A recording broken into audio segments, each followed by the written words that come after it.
Hello friends, welcome to the success Kendra. Friends देखिए, आज इस सेशन में हम लोग बिहार पुलिस कांस्टेबल की जो भर्ती 21,391 पदों पर आई हुई है, जिसका एग्ज़ाम 1 अक्टूबर 2023 को लिया गया था। 1 अक्टूबर को फर्स्ट शिफ्ट में और सेकंड शिफ्ट में पेपर लिया गया था। पेपर लीक हो गया, जिसके कारण एग्ज़ाम को कैंसिल कर दिया गया है। तो देखिए, 1 अक्टूबर 2023 को बिहार पुलिस कांस्टेबल के एग्ज़ाम में सेकंड शिफ्ट में जो क्वेश्चन पूछे गए हैं, सभी क्वेश्चन को 1 से लेकर के 100 तक के प्रश्नों को इस सेशन में हम डिस्कस करने वाले हैं। और इसी प्रकार से मैं आपको शिफ्ट 1 का भी पेपर आपको डिस्कस करवा दूंगा। और देखिए, अभी जो एग्ज़ाम होगा इसी पैटर्न पर एग्ज़ाम आपका लिया जाएगा, तो इसी पैटर्न पर आपको अब तैयारी भी करना है। फ्रेंड्स, अगर आप चैनल पर पहली बार विजिट कर रहे हैं तो चैनल को सब्सक्राइब कर लीजिए, और जो बगल में बेल आइकन है, घंटी का निशान है, उसको भी ज़रूर दबा लीजिएगा, ताकि जब भी बिहार पुलिस भर्ती 2024 से संबंधित कोई भी इम्पोर्टेंट वीडियो अपलोड किया जाए तो उसका नोटिफिकेशन सबसे पहले आपके पास पहुंच जाए। और देखिए, ये जो एग्ज़ाम हुआ था 21,391 पोस्ट पर, उस समय हमारे चैनल के माध्यम से बेहतरीन तैयारी कराई गई थी, और ढेर सारे प्रश्न भी हमारे वीडियो से पूछे गए थे, डायरेक्टली पूछे गए थे। तो चैनल से जुड़ जाइए, तैयारी अब स्टार्ट किया जा रहा है फिर से। एक नई उमंग, नई जोश के साथ हम लोग फिर से स्टार्ट कर रहे हैं बिहार पुलिस कांस्टेबल की तैयारी को। चलिए सेशन स्टार्ट करते हैं अब आज का। तो फ्रेंड्स, जैसे मैंने आपको बताया है कि आज इस सेशन में हम लोग बिहार पुलिस कांस्टेबल का जो एग्ज़ाम 1 अक्टूबर 2023 को लिया गया था, फ्रेंड्स उसके सेकंड शिफ्ट में जो प्रश्न पूछे गए हैं, उन प्रश्नों को आज हम लोग डिस्कस करने वाले हैं। 1 से लेकर के 100 तक के प्रश्नों को हम लोग लगातार डिस्कस करने वाले हैं। और देखिए, इसी पैटर्न पर जो है अब बिहार पुलिस का एग्ज़ाम लिया जाएगा, और हमारे चैनल के माध्यम से बेहतरीन तरीके से तैयारी उस समय कराई गई थी, और अब हम लोग फिर से नए जोश के साथ प्रिपरेशन को स्टार्ट कर रहे हैं आज से। चैनल से जुड़ जाइए, चैनल को सब्सक्राइब कर लीजिए और बेल आइकन को ज़रूर दबा लीजिएगा। चलिए स्टार्ट करते हैं आज का सेशन अब हम लोग। फ्रेंड्स, पहला प्रश्न पढ़ेंगे। प्रश्न आपको स्पष्ट रूप से दिखाई भी दे रहा है। देखिए, प्रश्न है कि निम्नलिखित में से कौन सा उस कांच के बर्तन की दीवारों को गीला नहीं करता जिसमें इसे रखा जाता है। आप प्रश्न को अंग्रेजी में भी पढ़ सकते हैं। देखिए, which of the following does not wet the wall of the glass vessels in which it is kept. अगर आप आंसर जानते हैं तो आंसर कमेंट करते चलिएगा, और जो भी मैं एक्सप्लेन करूंगा उसको भी ध्यानपूर्वक ज़रूर सुनिएगा। तो यहाँ पर देखिएगा, निम्नलिखित में से कौन उस कांच के बर्तन की दीवारों को गीला नहीं करता जिसमें इसे रखा जाता है। तो राइट आंसर यहाँ पर पारा हो जाएगा, यानी कि मरकरी इसका राइट आंसर हो जाएगा। पारा यानी कि मरकरी एक गैर गीला तरल यानी कि नॉन वेटिंग लिक्विड है, जिसका अर्थ है कि यह कांच या अन्य पदार्थों को गीला नहीं करता। और ऐसा इसलिए है क्योंकि पारे की सतह पृष्ठ तनाव बहुत अधिक होता है, जिसका अर्थ है कि पारे के अणु अन्य पदार्थों के अणुओं की तुलना में एक दूसरे के प्रति अधिक आकर्षित होते हैं। ठीक है ना, तो ऑप्शन नंबर यहाँ पर सी राइट आंसर हो जाएगा, मरकरी यानी कि पारा। चलिए, उसके बाद दूसरा प्रश्न देखिएगा कि पदार्थ के तापमान में परिवर्तन के दौरान आपूर्ति की गई ऊष्मा ऊर्जा किस रूप में संग्रहित होती है। चलिए आंसर कमेंट करिए, सभी लोग आंसर कमेंट करिए। देखिए, जब किसी पदार्थ को ऊष्मा ऊर्जा की आपूर्ति की जाती है तो पदार्थ का तापमान बढ़ जाता है। पदार्थ का तापमान बढ़ जाता है। ऐसा इसलिए होता है क्योंकि ऊष्मा ऊर्जा पदार्थ के अणुओं को तेज़ी से आगे बढ़ने के कारण बनती है, और अणु जितनी गति से गमन करती है उनकी गतिज ऊर्जा उतनी ही अधिक होती है। इस प्रकार से यहाँ पर right answer option number B हो जाएगा, गतिज ऊर्जा के रूप में, काइनेटिक एनर्जी के फॉर्म में। चलिए फ्रेंड्स, नेक्स्ट क्वेश्चन है हमारा तीसरा प्रश्न। देखिए, पढ़िएगा कि जब किसी बस का चालक अचानक ब्रेक लगाता है तो उसमें बैठे यात्री आगे की दिशा में गिर जाते हैं, इसे समझाया जा सकता है। यहाँ पर आप अंग्रेजी में पढ़ लीजिए। अब पूरा ऑप्शन देखिएगा। पूरा ऑप्शन देखिए कि जब चलती बस का चालक अचानक ब्रेक लगाता है तो उसमें बैठे यात्री आगे की दिशा में गिर जाते हैं, इसे समझाया जा सकता है। तो फ्रेंड्स, यह न्यूटन के प्रथम नियम के द्वारा, न्यूटन का पहला नियम जो है आपको पता है, न्यूटन का प्रथम नियम के कारण यह होता है, जिसको कि जड़त्व का नियम भी कहा जाता है। जब एक बस अचानक चलने लगती है तो यात्री विरामावस्था के जड़त्व के नियम या न्यूटन के जो प्रथम नियम है इसके कारण पीछे की ओर गिर जाते हैं। क्लियर। चलिए अगला प्रश्न अब हम लोग करेंगे। क्वेश्चन नंबर हमारा होगा 4। देखिए, क्वेश्चन नंबर 4 है कि सखी वे मुझसे कह कर जाते किस कवि की काव्य पंक्ति है। ये डायरेक्टली मेरे पढ़ाए गए प्रश्न से आ गया था। तो देखिए फ्रेंड्स, इसका राइट आंसर हो जाएगा आपका मैथिली शरण गुप्त। सखी वे मुझसे कह करके जाती गीत मैथिली शरण गुप्त द्वारा रचित यशोधरा से लिया गया है। किससे लिया गया है? यशोधरा से। यशोधरा काव्य सिद्धार्थ के गौतम और महात्मा बुद्ध बनने की यात्रा पर आधारित काव्य है। ठीक है ना फ्रेंड्स, याद रखिएगा। नेक्स्ट क्वेश्चन है, सही क्रम आपको यहाँ पर चुनना है। सही क्रम इसमें से आपको चुनना है। देखिए, सांसदों में सबसे महत्वपूर्ण स्थान प्रधानमंत्री का होता है। सांसद चुनाव के द्वारा आते हैं। भारत में संसदीय व्यवस्था कायम है और प्रधानमंत्री लोकसभा के सांसदों के द्वारा चुने जाते हैं। यह सही क्रम आपको बताना है। तो यहाँ पर देखिए, सबसे पहले तो आप यहाँ से आसानी से ढूंढ पा रहे हैं कि भारत में संसदीय व्यवस्था कायम है, यानी कि पहले स्थान पर तो तीसरा आ जाएगा। कहीं भी देखिए पहले स्थान पर तीसरा सिर्फ ऑप्शन डी में दिया गया है। इस प्रकार से आप इसको पकड़ सकते हैं। फिर देखिए, सांसद चुनाव के द्वारा आते हैं और सांसदों में सबसे महत्वपूर्ण स्थान प्रधानमंत्री का होता है और प्रधानमंत्री लोकसभा के सांसदों के द्वारा चुने जाते हैं। तो ये वाला क्रम यहाँ पर बिल्कुल राइट दिया गया है। चलिए, शुद्ध वर्तनी का चयन करिए। तो यहाँ पर देखिए, तकनीकी किस प्रकार से लिखा जाता है? तो तकनीकी ये वाला जो लिखा गया है इस तरह से तकनीकी, ये बिल्कुल आपका करेक्ट है तकनीकी। ठीक है ना फ्रेंड्स। चलिए, उसके बाद देखिए, सही पर्यायवाची शब्द चुनना है। रमा का, रमा का पर्यायवाची शब्द चुनना है। तो रमा का पर्यायवाची शब्द होता है कमला, पद्मा, हरिप्रिया, श्री, लक्ष्मी, इंदिरा, ये सब होता है। तो यहाँ पर देखिए इंदिरा आपका दिया गया है। ठीक है ना फ्रेंड्स, याद रखिएगा। क्लियर। चलिए, उसके बाद हम लोग आगे बढ़ेंगे, नेक्स्ट क्वेश्चन कर लेंगे। अब हम लोग यहाँ पर देखिए दामिनी, कामिनी दिया गया है। ठीक है ना। तो कामिनी का अर्थ होता है आपका स्त्री, नारी। ठीक है ना, ये सब आप जानते हैं। दामिनी का अर्थ होता है आपका चंचला, सौदामिनी, बिजली, तड़ित। ठीक है। चलिए, उसके बाद देखिए समान अर्थी शब्द आपको बताना। वर्ज्य का, वर्ज्य का समान अर्थी शब्द बताना। तो वर्ज्य का समान अर्थी शब्द क्या होगा? निषिद्ध, निषिद्ध होगा, प्रतिषेधित होगा, बाधित होगा। ठीक है ना। तो यहाँ पर देखिए ये वाला निषिद्ध राइट आंसर हो जाएगा। क्लियर। चलिए, अब अगला प्रश्न क्वेश्चन नंबर 9 करेंगे। देखिए फ्रेंड्स, क्वेश्चन नंबर 9 कह रहा है कि विपरीतार्थक शब्द बताना, यानी कि उत्कर्ष का विलोम शब्द आपको बताना है। तो उत्कर्ष का विलोम शब्द जो होगा वो आपका अपकर्ष होगा। अपकर्ष यहाँ पर राइट आंसर हो जाएगा। उसके बाद देखिए, सांझ और रात के बीच के समय को क्या कहते हैं? एक शब्द बताना है आपको, सांझ और रात के बीच के समय को क्या बोला जाता है? तो फ्रेंड्स, संध्या और रात्रि के बीच के समय को क्या कहा जाता है? उसको गोधूली कहा जाता है। तो यहाँ पर देखिए गोधूली दिया गया है। क्लियर। चलिए, उसके बाद नेक्स्ट क्वेश्चन हमारा है कि असंगत यानी कि बेमेल शब्द का चयन करना है। इसमें से बेमेल शब्द का चयन करना है। तो यहाँ पर देखिए रोष, कोप और अमर्ष। ठीक है ना, ये आपके क्रोध के पर्यायवाची शब्द हैं। ये सब क्रोध के पर्यायवाची शब्द हैं, लेकिन अशोक नहीं है, इसलिए अशोक जो है एक अलग शब्द है। ये तीनों आपके एक संगत शब्द में है, ये आपका असंगत है। चलिए, उसके बाद देखिएगा रिक्त स्थानों को पूरा करना है। यहाँ पर देखिए खाली स्थान है, इस गुफा में गया, काल कवलित हो गया, काल कवलित हो गया। ठीक है। तो बताइए, देखिए जो इस गुफा में गया, यहाँ पर जो का इस्तेमाल होगा, जो का इस्तेमाल होगा। ठीक है ना। इस वाक्य में जो है रिक्त स्थान पर जो संबंधवाचक सर्वनाम है इसी का प्रयोग किया जाएगा। जो इस गुफा में गया, काल कवलित हो गया, यानी कि मतलब काल कवलित यानी कि मौत हो गई उसकी। चलिए, अगला प्रश्न हमारा कि वाक्य के अशुद्ध भाग, यानी कि जहाँ पर भी त्रुटि है ना वहाँ पर आपको बताना है। पिताजी मुझको नई कमीज और माँ के लिए एक सुंदर साड़ी लाए। इसमें कौन सा शब्द जो है यहाँ पर, कौन सा सेंटेंस जो है कहाँ पर गलती दिया गया है? अगर कोई त्रुटि नहीं है तो आप ऑप्शन डी पर टिक लगाएंगे। ठीक है ना फ्रेंड्स, बताइए राइट आंसर क्या हो जाएगा? करेक्ट आंसर इसका बताइए, पिताजी मुझको नई कमीज और माँ के लिए नई साड़ी लाए। इसमें कोई भी त्रुटि नहीं है, मेरे हिसाब से तो कोई भी त्रुटि नहीं होगा। ऑप्शन डी राइट आंसर हो जाएगा। चलिए, आगे बढ़ेंगे, क्वेश्चन नंबर 14 कर लेंगे अब हम लोग। देखिए, अब यहाँ से अंग्रेजी का प्रश्न स्टार्ट हो रहा है। Select the most appropriate option to fill in the blank. Correct, two young man, खाली स्थान दिया गया, the chain from the women's neck and run away. यहाँ पर होगा two young man pulled the chain, यानी कि चैन खींचा। ठीक है ना। तो यहाँ पर पुल्ड का इस्तेमाल होगा। देखिए यहाँ पर जो आपका स्क्वीज दिख रहा है इसका मतलब निचोड़ना होता है।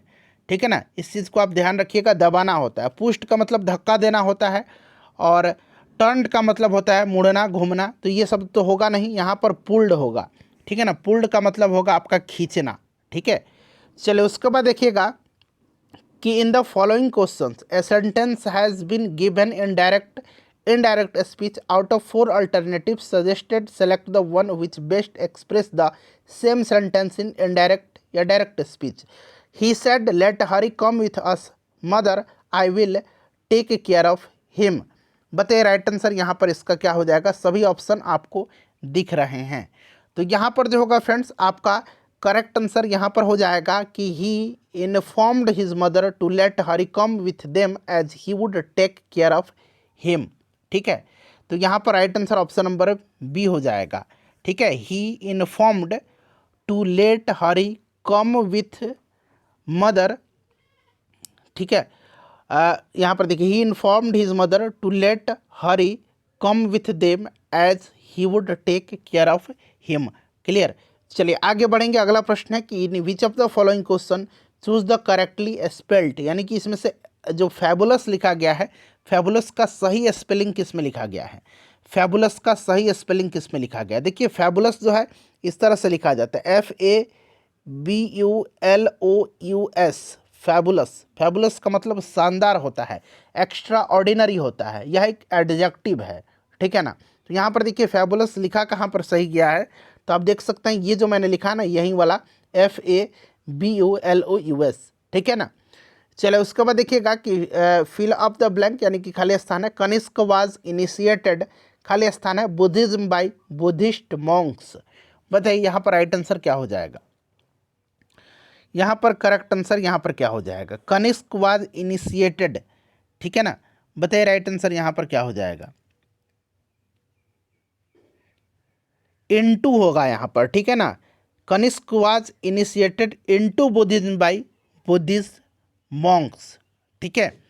चलिए अगला प्रश्न करेंगे। Next question, question number 18। देखिए select the most appropriate option that can substitute the underlined, ये जो अंडरलाइंड किया गया है, segment in the given sentence if there is no need to substitute it select no substitution required. यहाँ पर आपको अगर सब्स्टिट्यूशन की आवश्यकता नहीं है, ये जो अंडरलाइन पार्ट है, तो वहाँ पर आप नो सब्स्टिट्यूशन रिक्वायर्ड पर टिक लगाइएगा, ठीक है। कह रहा है कि I must replying this letter immediately. बताइए राइट आंसर यहाँ पर क्या होगा। अगर यहाँ पर ज़रूरत नहीं है तो आप नो सब्स्टिट्यूशन रिक्वायर्ड पर टिक लगाइएगा, ठीक है। तो यहाँ पर देखिए फ्रेंड्स, यहाँ पर जो करेक्ट आंसर होगा कि I must reply to this letter immediately. Option number यहाँ पर सी राइट आंसर होगा। रिप्लाई टू दिस लेटर का प्रयोग यहाँ पर सबसे उपयुक्त होगा, ठीक है। चलिए उसके बाद देखिएगा कि I will always be grateful to my friend because she has been with the through thick and thin. अब थ्रू थिक एंड थिन ये आपका फ्रेज है, एडियम फ्रेज है।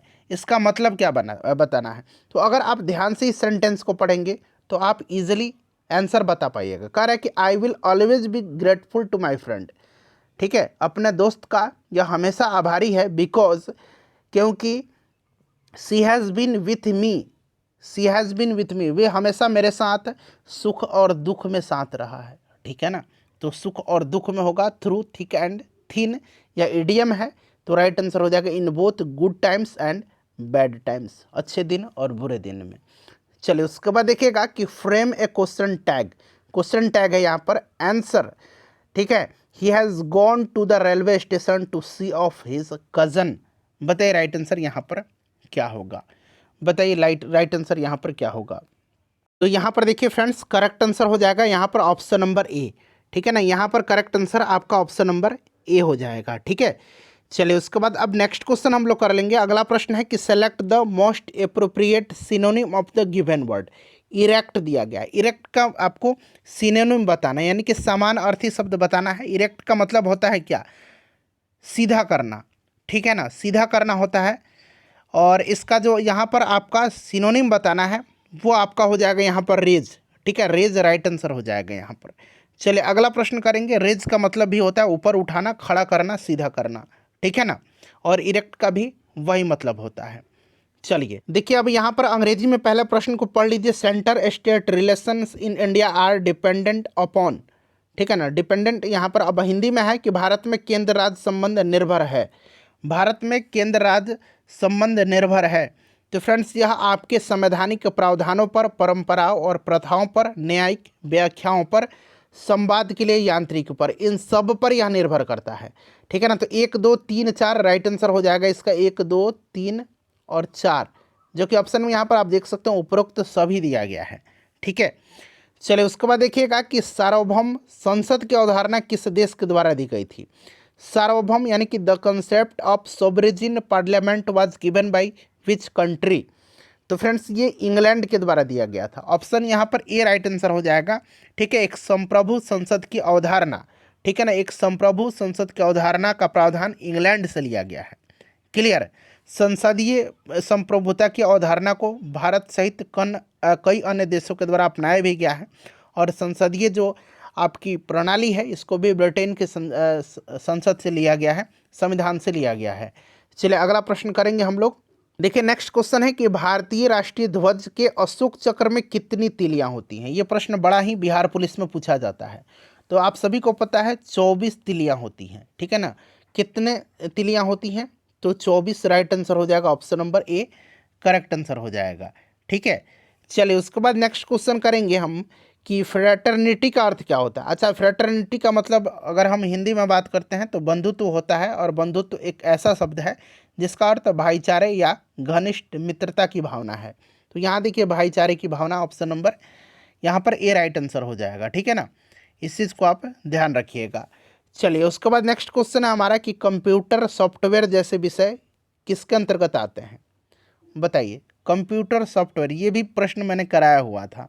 ये आपके अवशिष्ट सूची के अंतर्गत आते हैं। ठीक है ना। यानी कि अवशिष्ट सूची करेक्ट आंसर यहाँ पर हो जाएगा। ठीक है। चलिए उसके बाद देखिएगा कि कौन सा अनुच्छेद राज्य के नीति निर्देशक सिद्धांत से संबंधित है। नीति निर्देशक सिद्धांत से संबंधित है, यानी कि डायरेक्टिव प्रिंसिपल से संबंधित है। तो फ्रेंड्स यह आर्टिकल जो है यह कौन सा है, बताइए राइट आंसर इसका क्या होगा। तो आपको पता है कि 36 से लेकर के 51 तक में है। ठीक है। तो यानी कि यहाँ पर ऑप्शन डी राइट आंसर हो जाएगा, ऑप्शन डी करेक्ट आंसर हो जाएगा। ठीक है फ्रेंड्स। नागरिकों के लिए सार्वभौम नागरिक संहिता सुनिश्चित करने का प्रयास इसी के माध्यम से किया जाता है। ठीक है फ्रेंड्स, याद रखिएगा आप, option number D right answer हो जाएगा। और संविधान के भाग 4 में है नीति निर्देशक तत्व, आर्टिकल 36 से लेकर के 51 तक में, और इसको आयरलैंड के संविधान से लिया गया है। और आयरलैंड ने इसको कहाँ से लिया है, तो आयरलैंड ने इसको स्पेन से लिया है, और भारत ने आयरलैंड से लिया है। चलिए अगला प्रश्न करेंगे, क्वेश्चन नंबर 28। देखिए नेक्स्ट क्वेश्चन है कि प्रधानमंत्री, केंद्रीय कैबिनेट मंत्रीगण, मुख्यमंत्रीगण और मंत्रिपरिषद सभी सदस्य होते हैं किसके। तो ये सभी सदस्य जो होते हैं ये होते हैं आपके एनडीसी के, यानी कि नेशनल डेवलपमेंट काउंसिल के, राष्ट्रीय विकास परिषद के।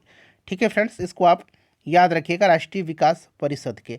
राष्ट्रीय विकास परिषद का गठन भारत सरकार के द्वारा 1952 में किया गया था, इससे भी आप ध्यान रखेंगे, और यह एक सलाहकारी संस्था है। चलिए उसके बाद देखिएगा नेक्स्ट क्वेश्चन है कि भारत के नियंत्रक एवं महालेखा परीक्षक का कार्यकाल कितने वर्ष का होता है। Controller and auditor general of India वर्तमान में कौन है, जरा उनका नाम आप मुझे कमेंट करके बताइए। अभी कौन है भारत के नियंत्रक एवं महालेखा परीक्षक, इनका कार्यकाल कितने वर्ष का होता है, यह आपसे पूछा जा रहा है। तो देखिए इनका कार्यकाल जो होता है फ्रेंड्स यह 6 वर्ष का होता है। ठीक है, 6 वर्ष का होता है। आर्टिकल 148 अनुच्छेद 148 में इनकी नियुक्ति राष्ट्रपति के द्वारा की जाती है। ठीक है फ्रेंड्स, इसको आप याद रखिएगा। चलिए कौन सा इसमें से सही दिया गया है, अंग्रेजी वाले अंग्रेजी पढ़ लेंगे, चाहते हैं हम लोग हिंदी पर।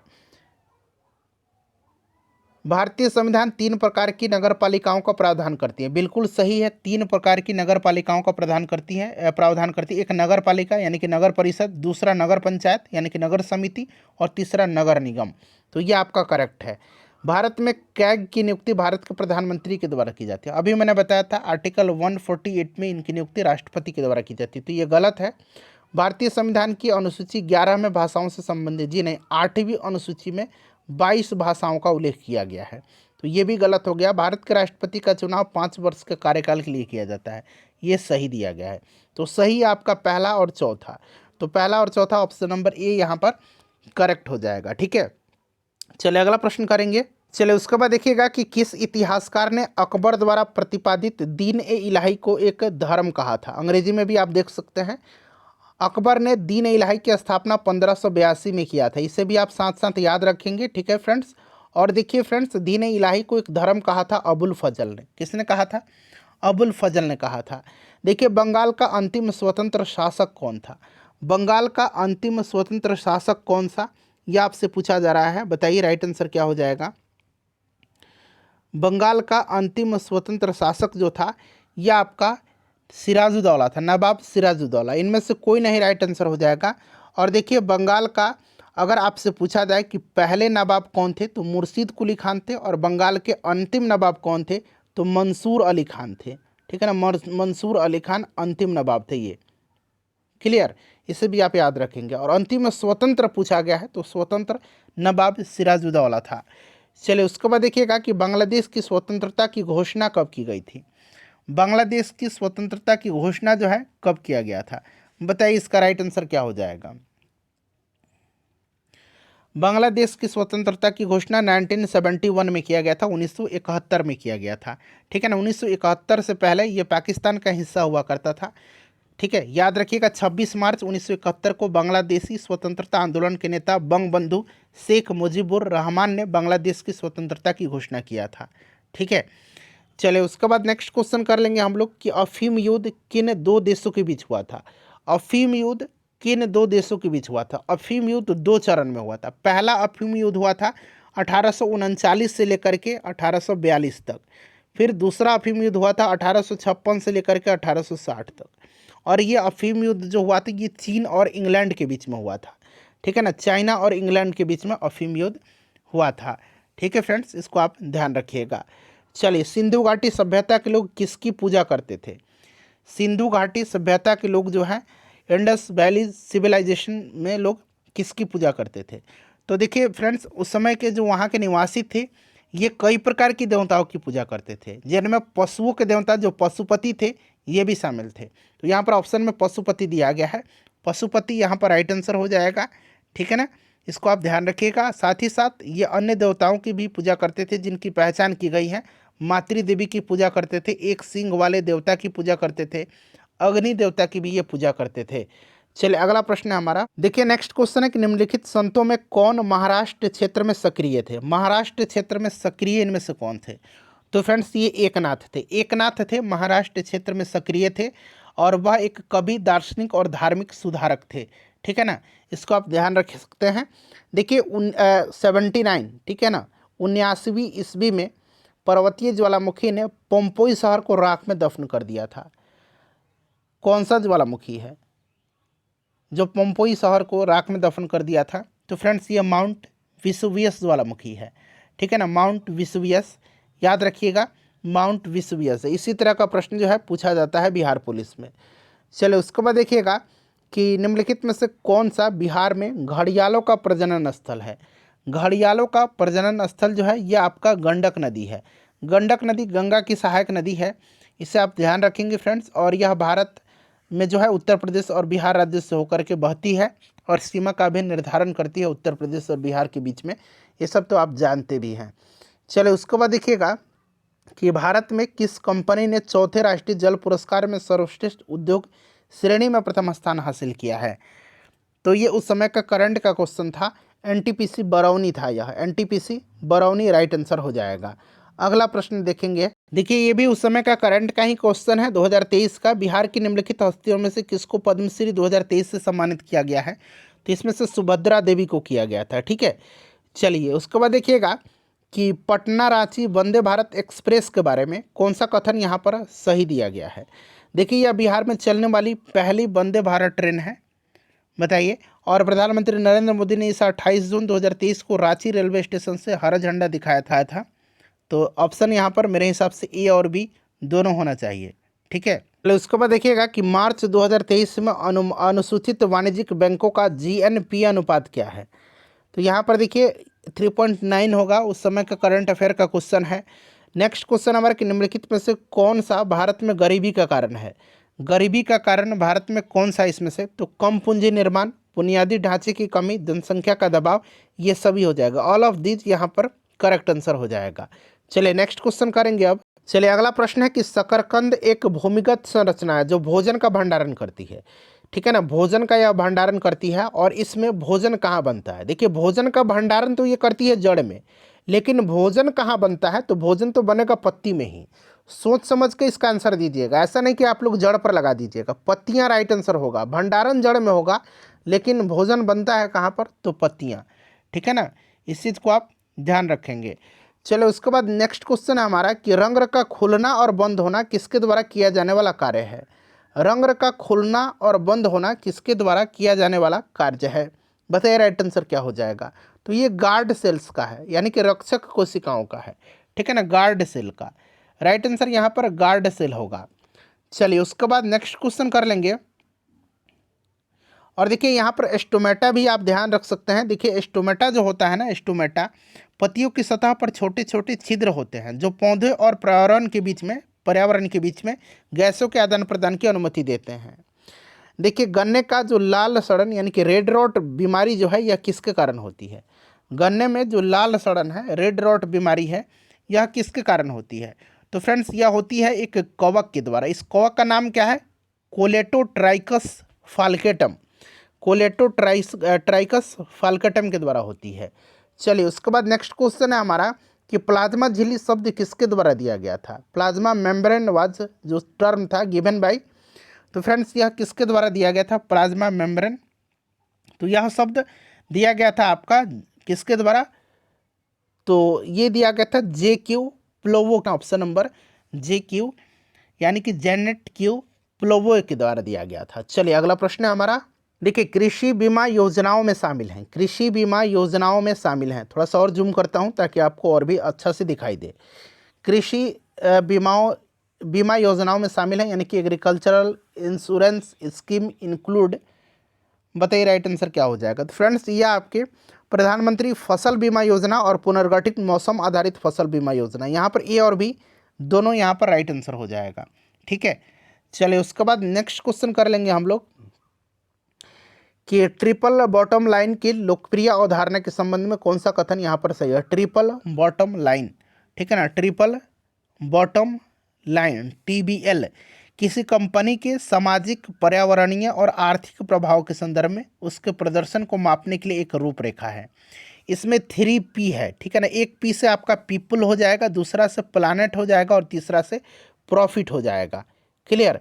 तो यहाँ पर देखिए इसका राइट आंसर सामाजिक पर्यावरणीय अच्छाइयाँ उत्पन्न करने के साथ यह कॉरपोरेट घराने को धन लाभ कराता है। ऑप्शन नंबर यहाँ पर सी राइट आंसर इसका हो जाएगा। उसके बाद देखिएगा कि निम्नलिखित में से कौन सा शहर भारत की पहली ई कचरा रिसाइकलिंग इकाई स्थापित करेगा? तो फ्रेंड्स ये कहाँ पर होगा? तो ये आपका बेंगलुरु में होगा। बेंगलुरु राइट आंसर इसका हो जाएगा, बेंगलुरु करेक्ट आंसर हो जाएगा। नेक्स्ट क्वेश्चन करेंगे अब। देखिए उसके बाद नेक्स्ट क्वेश्चन है कि भारत और 5 आसियान देश कंबोडिया, लावेस, पीडीआर, म्यांमार, थाईलैंड और वियतनाम, ये 5 देश हैं, ठीक है ना, मिलकर के बनाते हैं। भारत के साथ ये 5 जो है आपके आसियान कंट्रीज हैं जो कि बनाते हैं आपके। राइट आंसर यहाँ पर क्या होगा बताइए? तो फ्रेंड्स ये बनाते हैं आपका मेकोंग गंगा कॉरपोरेशन, MGC, ठीक है ना, Mekong Ganga corporation. Right answer यहाँ पर ऑप्शन नंबर सी हो जाएगा, मेकोंग गंगा सहयोग, ठीक है ना, याद रखिएगा। नेक्स्ट क्वेश्चन हमारा निम्नलिखित में से कौन सा कर एक प्रत्यक्ष कर नहीं है, यानी कि डायरेक्ट टैक्स जो है नहीं है, नॉट ए डायरेक्ट टैक्स। तो प्रत्यक्ष कर वह कर है जिसका भुगतान करदाता सीधे सरकार को करता है और इसमें करदाता की आय और संपत्ति पर लगाया जाता है इन्हें। बिक्री कर एक अप्रत्यक्ष कर है, ठीक है ना। बिक्री कर जो है, बिक्री कर यह एक यानी कि सेल्स टैक्स जो है ये आपका इनडायरेक्ट टैक्स है, अप्रत्यक्ष कर है, ठीक है ना। GST भी एक इनडायरेक्ट टैक्स ही है। चलिए उसके बाद देखिएगा कि डेयरी सहकारी समितियों के संबंध में निम्नलिखित कथनों पर विचार करिए और इसमें से आपको सही आंसर बताना है। तो यहाँ पर आप देख सकते हैं कि सरकार डेयरी सहकारी समितियों को ऋण के ब्याज में 2% राहत देगी और फुट एंड माउथ डिजीज जो है आपका, और यहाँ पर देखिए ब्रुसिलोसिस के विरुद्ध घरेलू पशुओं को 100% टीकाकरण किया जाएगा और 15,000 करोड़ रुपया पशुपालन आधारभूत संरचना निधि का गठन किया जाएगा। तीनों स्टेटमेंट यहाँ पर जो है सही दिया गया है, इसलिए 1, 2 और 3 राइट आंसर इसका हो जाएगा। चलिए नेक्स्ट क्वेश्चन कर लेंगे अब। देखिए अगला प्रश्न है कि UNDP United Nation Development Programme तैयार करता है। UNDP क्या तैयार करता है? संयुक्त राष्ट्र विकास कार्यक्रम हिंदी में बोलेंगे, और अंग्रेजी में यूनाइटेड नेशन डेवलपमेंट प्रोग्राम। यह तैयार करता है मानव विकास सूचकांक यानी कि ह्यूमन डेवलपमेंट इंडेक्स। ठीक है, इसको आप याद रखिएगा। HDI जो है ह्यूमन डेवलपमेंट इंडेक्स, यह UNDP के द्वारा प्रिपेयर किया जाता है। चलिए उसके बाद नेक्स्ट क्वेश्चन करेंगे कि देखिए, नई सार्वजनिक क्षेत्र उद्यम नीति 2021 के अनुसार कौन सा कथन यहाँ पर सत्य या असत्य है, बताइए। सही आंसर यहाँ पर आपको चुन करके बताना है। देखिए, रणनीति क्षेत्र में शामिल है, बताइए करेक्ट आंसर इसमें से क्या होगा।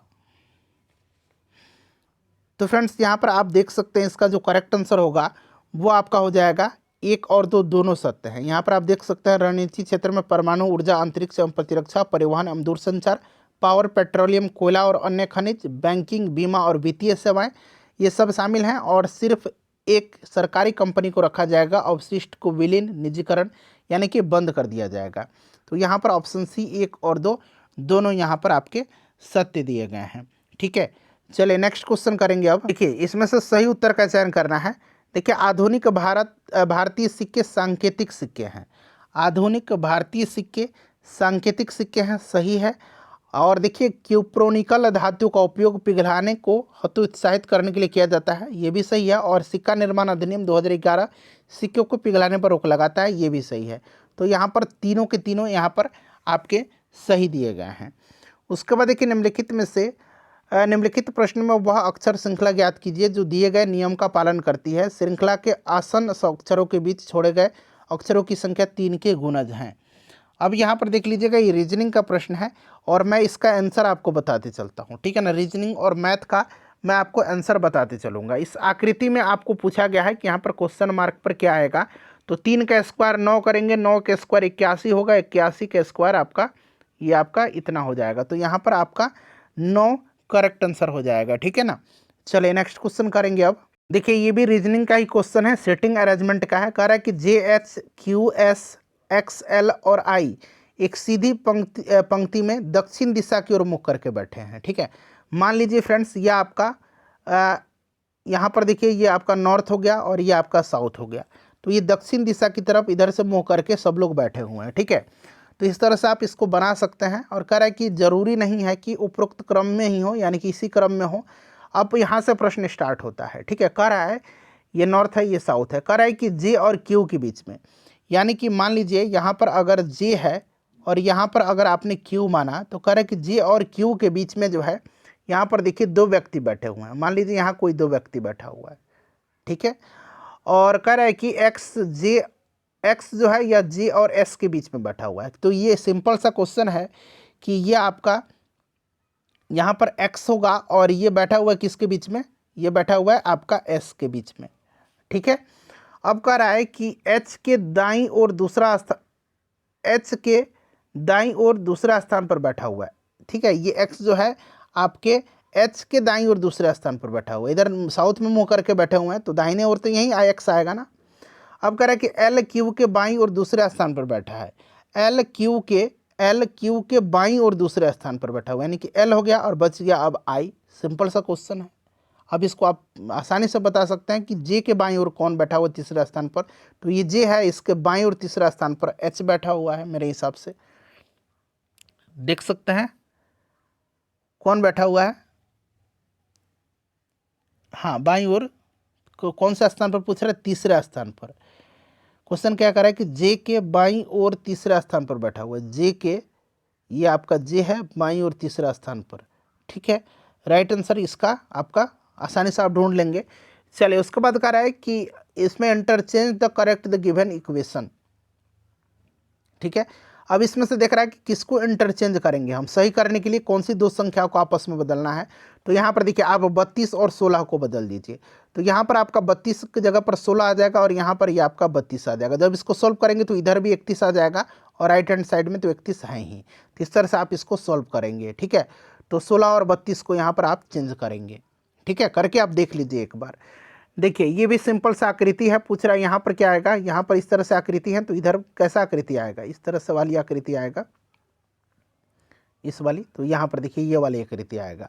चलिए अगला प्रश्न करें। अब फ्रेंड्स यहाँ पर देखिएगा, कह रहा है कि ये डायग्राम दिया गया है और कह रहा है कि बिंदु ए पर किसी मीनार के शीर्ष का अवनमन कोण जो है ये 60 डिग्री है और बिंदु जो है वह मीनार के आधार से 80 मीटर दूर भी है। यहाँ पर दिखा भी दिया गया है। मीनार की आपसे ये हाइट पूछा गया है, एच पूछा जा रहा है जो यहाँ पर दिया गया है। अब आपको पता है कि थीटा वाला जो साइड होता है सामने वाला वो आपका पी होता है, परपेंडिकुलर होता है। ये आपका बेस हो गया, ठीक है ना, तो एच आपका बेस हो गया और ये आपका हाइपोटेनस हो गया। तो आप आसानी से निकाल सकते हैं। कैसे? तो यहाँ पर देखिए tan 60 इक्वल टू कितना हो जाएगा, tan का पी, ठीक है ना। हम एक फार्मूला से याद किए हुए थे, प्यारे बेटा पप्पू हेलो हेलो बोल। तो ये tan थीटा यानी कि p बाई बी, यानी कि p कितना है, p है आपका AC यानी कि 80 और b कितना है बेस BC यानी कि यही h आपको निकालना है, ठीक है। tan 60 का मान होता है आपका √3 और 80/h यानी कि h इक्वल टू कितना हो जाएगा 80√3 मीटर। सिंपल सा क्वेश्चन है, 80√3 मीटर, ऑप्शन नंबर ए। चलिए 80/√3, ठीक है। चलिए उसके बाद कह रहा है कि यहाँ पर ये आपको मान निकालना है और कह रहा है कि 4 tan थीटा इक्वल टू 3 दिया गया है। तो आप तो एक इस तरह से निकाल सकते हैं, tan थीटा इक्वल टू 3/4 हो जाएगा। बाकी आप यहाँ से अब बाकी चीज़ निकालेंगे। उससे अच्छा है आप करेंगे क्या, तो मैं बताता हूँ। आप इसमें से क्या करिए, ये वाला जो आपको यहाँ पर दिख रहा है ना, इसमें से आप कॉस को कॉमन लीजिए, कॉस थीटा को, ठीक है ना। आप क्या करिए, कॉस थीटा को कॉमन लीजिए। अब यहाँ पर देखिए 4 sin थीटा बटा आप कॉस थीटा लिख सकते हैं, ना। कॉस से कॉस कैंसिल हो जाएगा, 4 sin थीटा ऊपर बच जाएगा। फिर ऊपर में आपको -1 होगा, यानी कि 4 sin थीटा बटा कॉस थीटा -1, ठीक है ना, बटा फिर उसी प्रकार से देखिए 4 sin थीटा बटा कॉस थीटा +1 और 4 sin थीटा का मान यहाँ पर आप देख सकते हैं 4 sin थीटा और बटा कॉस थीटा, तो 4 sin theta upon cos theta, ठीक है ना। तो ये आपका sin थीटा और नीचे कॉस थीटा था, तो ये कितना बन जाएगा 4 tan थीटा बन जाएगा। तो एक 4 tan थीटा -1 हो जाएगा और एक 4 tan थीटा +1 हो जाएगा। तो 4 tan थीटा का मान यहाँ पर दे रखा है 3 होगा, तो 3 - 1 और 3 + 1 होगा। तो 3 - 1 2 हो जाएगा और 3 + 1 4 हो जाएगा, यानी कि 1/2 इसका राइट आंसर हो जाएगा। आसानी से मैंने आपको बता दिया, ठीक है। चलिए उसके बाद देखिएगा कि एक आयताकार मैदान का क्षेत्रफल उसकी लंबाई और चौड़ाई की योग का 15 गुना है। यदि उस मैदान की लंबाई 40 मीटर है तो मैदान की चौड़ाई क्या होगी। बड़ा ही सिंपल सा क्वेश्चन है, आप लोग बनाइएगा। इसका मैं राइट आंसर आपको बताता हूँ, 24 मीटर यहाँ पर करेक्ट आंसर हो जाएगा, ठीक है। मैदान का क्षेत्रफल दे रखा है, ठीक है। क्षेत्रफल क्या होगा आपका, यहाँ पर लंबाई गुना चौड़ाई होता है। लंबाई 40 दे रखा है तो 40 × x होगा, चौड़ाई को x मान लीजिए। और कह रहा है कि मैदान का क्षेत्रफल उसकी लंबाई और चौड़ाई की योग का 15 गुना है, तो आपका यहाँ पर 15 गुना है, 40 × x का यह 15 गुना है, ठीक है, 40 + x का, तो और इधर 40 × x हो जाएगा। x का वैल्यू आपको निकाल लेना है, ठीक है। चलिए फ्रेंड्स आगे बढ़ेंगे। अब अगला प्रश्न हम लोग करेंगे। देखिए कह रहा है नेक्स्ट क्वेश्चन हमारा कि यहाँ पर देखिए त्रिज्या R1 और R2 वाले दो वृत्त हैं। वृत्तों के क्षेत्रफल का योग R1 वाले वृत्त के क्षेत्रफल के बराबर है, तो क्या होगा। तो यहाँ पर होगा क्या, ये आपका हो जाएगा R² इक्वल टू हो जाएगा ये आपका R1 का स्क्वायर प्लस R2 का स्क्वायर। कहाँ पर दिया गया है, देखिए ऑप्शन बी में यहाँ पर आपका दिया गया है। चलिए अगला प्रश्न करेंगे। देखिए कह रहा है कि 5 लड़कों का औसत उम्र 16 वर्ष है, 5 लड़कों का, ठीक है ना, यानी कि 16 × 5 = 80 हो गया। जिनमें से 4 लड़कों का औसत 16 वर्ष 3 महीने है, ठीक है, 4 लड़कों का। तो यहाँ पर आपका 16 × 4 = 64 हो जाएगा और 4 × 3 = 12 यानी कि 65 हो जाएगा ये, ठीक है। तो 5वें लड़के का उम्र आपसे पूछा गया है, तो 80 - आप 65 कर देंगे तो 5वें लड़के का उम्र 15 वर्ष आ जाएगा। ऑप्शन ए राइट आंसर हो जाएगा। बहुत ही सिंपल सा क्वेश्चन है। करें कि मिश्रण में इतना ml दूध और पानी का अनुपात 7:2 है। दूध और पानी का एक नया मिश्रण का अनुपात 7:3 प्राप्त करने के लिए कितना पानी और मिलाना होगा, ठीक है। कितना पानी और आपको यहाँ पर मिलाना होगा, 729 इक्वल टू कितना आ जाएगा, ये 567 ml हो जाएगा। 729 में से ये 567 ml घटाएंगे, 162 ml आ जाएगा, ठीक है ना। अब 567 और 162 में जितना ml निकालना है x जोड़ देंगे और बटा 7 यहाँ पर बराबर 3 हो जाएगा। इसको सॉल्व करिएगा, 81 ml राइट आंसर निकल के आएगा। चलिए मैं आंसर मैथ का बता देता हूँ फटाफट। इसका करेक्ट आंसर आपका ऑप्शन नंबर यहाँ पर देखिए बी हो जाएगा। और यहाँ पर जो करेक्ट आंसर होगा आपका 69 का फ्रेंड्स वो आपका हो जाएगा ऑप्शन नंबर यहाँ पर 4 हो जाएगा, ठीक है ना, समानांतर यहाँ पर राइट आंसर हो जाएगा। चलिए नेक्स्ट क्वेश्चन करें कि एक पेंसिल का 1/8 भाग काला है, शेष भाग सफ़ेद है, ठीक है। यदि शेष भाग नीला है और इस नीले भाग की लंबाई दे रहा है इतना, तो पेंसिल की लंबाई आपको बतानी है। ये सारे के सारे बहुत ही सिंपल क्वेश्चन है। मान लीजिए पेंसिल की लंबाई x सेंटीमीटर है और कह रहा है x में से कितना भाग जो है x/8 भाग जो है काला है, ठीक है। उसके बाद कह रहा है कि इसमें से आधा भाग सफ़ेद है और 3.1/2 भाग जो है इसमें से नीला है, x हटा दीजिए। अब इसको सॉल्व करिएगा, आंसर आपका निकल करके आ जाएगा। यहीं x निकाल लेना है तो 8 सेंटीमीटर राइट आंसर होगा। उसके बाद यहाँ पर देखिए मूल्यांकन करना है, इसका करेक्ट आंसर 8/3 आ जाएगा, ठीक है, 8/3। देखिए किस संघ के पशुओं में संयुक्त पैर होते हैं, यानी कि which phylum have joint legs. तो फ्रेंड्स ये ऑर्थोपोडा में होता है, जिसमें केकड़ा वगैरह आता है, ठीक है ना। चलिए नेक्स्ट क्वेश्चन है कि निम्नलिखित में से किससे लैटिन में वैक्सीनिया कहा जाता है, वैक्सीनिया। तो ये कहा जाता है किसको, काउपॉक्स को कहा जाता है, काउपॉक्स को कहा जाता है, ठीक है ना, काउपॉक्स राइट आंसर हो जाएगा। काउपॉक्स एक वायरल संक्रमण बीमारी है, ठीक है। चलिए नेक्स्ट क्वेश्चन है हमारा, देखिए किसी जीव के विकासवादी इतिहास को किस रूप में जाना जाता है। तो इसको किस रूप में जाना जाता है, evolutionary history of an organism is known as. तो इसको फाइलोगेनी कहा जाता है, जातिवृत्त कहा जाता है, ठीक है ना। चलिए उसके बाद देखिएगा कबूतर, मच्छर और चमगादड़ के पंख दिखाते हैं, तो ये दिखाते हैं आपके कन्वर्जेंट इवोल्यूशन, यानी कि अभिसारी विकास, ठीक है ना, अभिसारी विकास यहाँ पर राइट आंसर हो जाएगा। देखिए वैसिली बैक्टीरिया है जो होते हैं, bacilli bacteria are which are. तो फ्रेंड्स ये रॉड शेप्ड होते हैं, छड़ के आकार के होते हैं। किस आकार के होते हैं, तो ये आपके छड़ के आकार के होते हैं। चलिए देखिए खाने योग्य समुद्री मछलियाँ कौन सी हैं। खाने योग्य समुद्री मछलियाँ इसमें से हिल्सा है, पोम्फ्रेट है और मैक्रेल है, ठीक है। तो यहाँ पर option number C right answer हो जाएगा। ये यहाँ पर रोहू, कतला ये आपके समुद्री नहीं है, ठीक है ना, तो ऑप्शन सी राइट आंसर होगा इसमें से। उसके बाद देखिए निम्नलिखित में से कौन सी सबसे कठोर धातु है, विच of the following is the hardest metal. तो इसमें से हार्डेस्ट आपका टंगस्टन होगा, ठीक है ना, टंगस्टन होगा, बल्ब का फिलामेंट होता है इसी का बना। निम्नलिखित में से कौन सी धातु पारद के साथ मिश्रण नहीं बनाती है। पारद के साथ मिश्रण कौन सी धातु नहीं बनाती हैं, तो इसमें से देखिए पारद के साथ जो मिश्रण नहीं बनाती हैं वो आपका यहाँ पर लोहा होगा, लोहा यहाँ पर मिश्रण नहीं बनाती हैं। नेक्स्ट क्वेश्चन है कि अंकुरित जौ के दानों के किण्वन से प्राप्त अल्कोहल को क्या कहा जाता है, बताइए उसको क्या कहा जाता है। तो फ्रेंड्स इसको क्या कहा जाता है, इसको बियर कहा जाता है, इसको बियर कहा जाता है, ठीक है। चलिए उसके बाद देखिएगा कि एक रेडियोधर्मी पदार्थ है और उसका आधा जीवन 4 महीने का होता है, पदार्थ की 3/4 हिस्सा क्षय हो जाएगा। तो देखिए ये आपका हो जाएगा 8 महीने में, 8 महीने में हो जाएगा, ठीक है ना, 8 महीने में ये नष्ट हो जाएगा।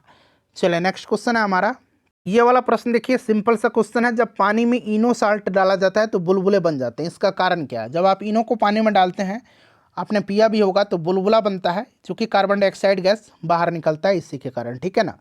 चलिए उसके बाद देखिए निम्नलिखित में से कौन सा तत्व सबसे पहले कृत्रिम के रूप में उत्पादित किया गया था।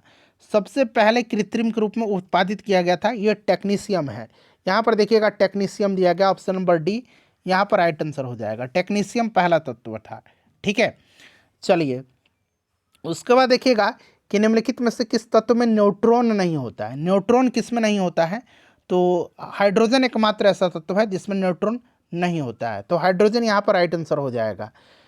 अगला प्रश्न है कि निम्नलिखित में से किस गैस का उपयोग टीयर गैस के रूप में, यानी कि अश्रु गैस के रूप में, हिंदी में अश्रु बोलेंगे, के रूप में किया जाता है। तो इसमें से क्लोरीन का इस्तेमाल टीयर गैस के रूप में किया जाता है, ठीक है ना, टीयर गैस के रूप में क्लोरीन का इस्तेमाल किया जाता है।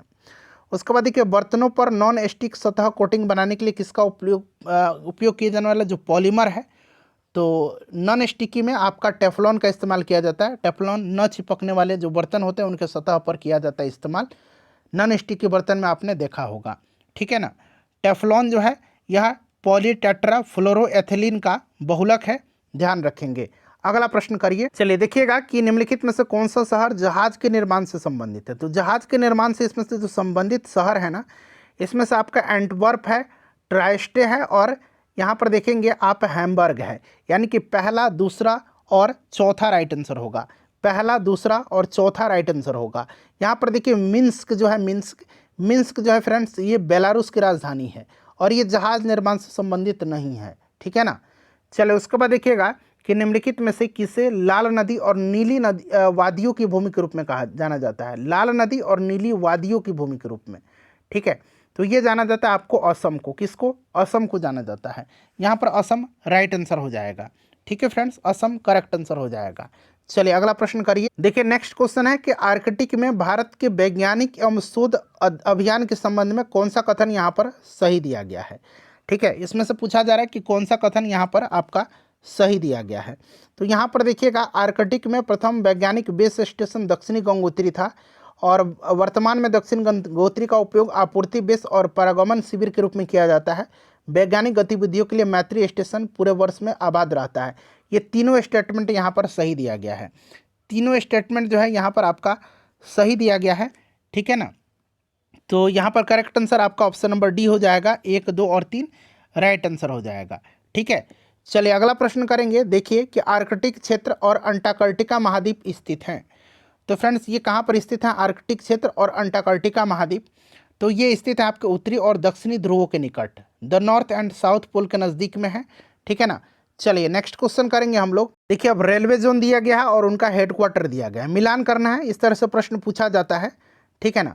तो देखिए पश्चिम मध्य की बात करते हैं तो पश्चिम मध्य का आपका जबलपुर हो जाएगा, ठीक है, जबलपुर। दक्षिण पूर्व मध्य का बिलासपुर होगा, ठीक है।